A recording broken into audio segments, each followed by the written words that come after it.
Young folks in here, all right? So Eddie Vedder, hey there, right there, hello there, that guy, but with a vagina, okay? That's what I want for my baby girl, okay?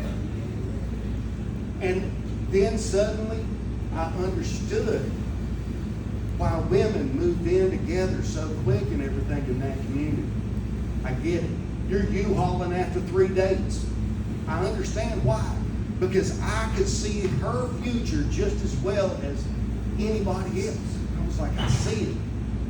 I see this chick in cut off camo cargo pants with a chain wallet, Nirvana shirt, that takes care of my baby girl, that has a good job. And I see that $38,000 Taiwanese baby that they're going to adopt. And I can't wait for that grandkid, you know? I really can't. So every time my daughter goes on a date with a guy, I'm like, no! Min Chow! Min Chow! And my daughter's like, who the fuck is Min Chow? I was like, that is my Taiwanese grandbaby that you're stealing from me. I was going to put him in overalls and buy him an El Camino. Wouldn't that be awesome? You know, some poor little redneck Taiwanese kid, you know? Hi, I'm Min Zhao. Pruitt. Oh, God. But now, folks, I said kids. I said my children. I'd like to tell you a little bit about my youngest. My youngest is, they were assigned female at birth, and at 18, they began taking testosterone. My youngest is trans, and I'm proud of them. I love them. I support them. And at 42 years of age, I began stealing their testosterone.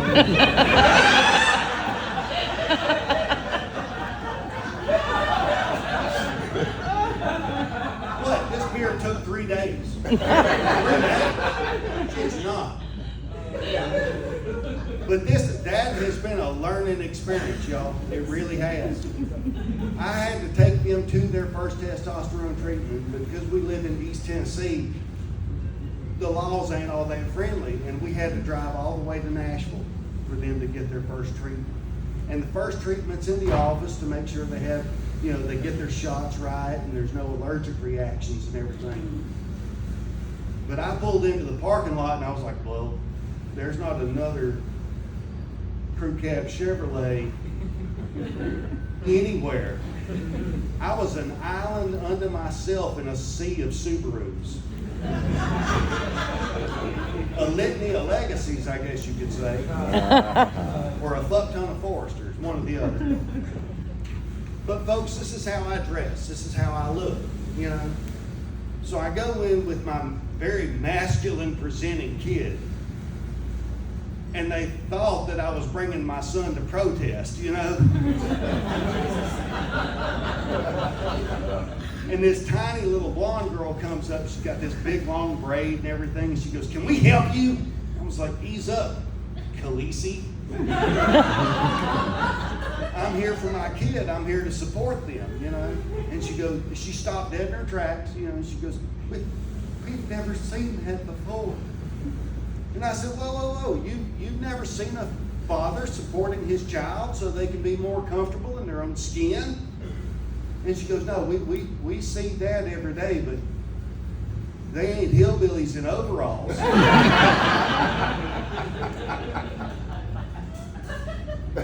And I was like, I appreciate you using the proper pronouns.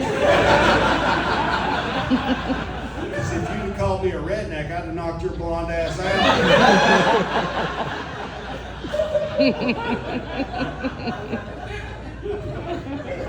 Dragon riding bitch. But that first treatment's at the office and everything, and then they just mail it to the house, you know. And after a few months, the changes were noticeable. I mean, noticeable. And I got to have a moment with my kid I thought I'd never get to have. I got to teach them how to shave. And I really thought that was something they'd go to their mom for. You know, you don't want to nick a lip or something. You know? Yeah, there you go. Sick fuckers. But then I had a double up dad moment that very evening. That's the best part about having a trans kid is you do get the best part of both worlds. I get to teach them how to shave. And then I bring home ice cream and ibuprofen because they're on their period.